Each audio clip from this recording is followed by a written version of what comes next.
Buda, so leo Prezo alikuwa pale Kangemi kwa shughuli ya miradi za mtaa. Nimesema nimekuja pia kuomba ruhusa.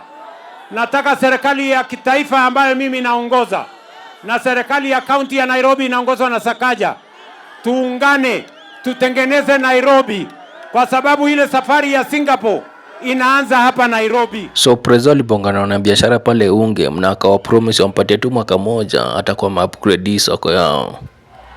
Munasema nijenge soko, wale wanasema tujenge soko nione, wale wanasema tujenge soko.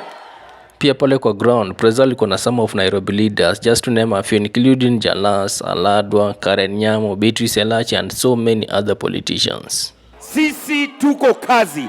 ODM wanasema tuko tayari, UDA wanasema kazi ni kazi. Mambo ni tu. Tunasema ODM, tunasema UDA. ODM! UDA! Asante, Mungu abariki. Rais, tunakushukuru kwa kuja kuleta maendeleo hapa Westlands. Na sisi tunasema tunasimama na wewe, hatukuachi. Muko poa? Munaambia Mheshimiwa Rais nini? Mheshimiwa Rais nini? Tuko hapo.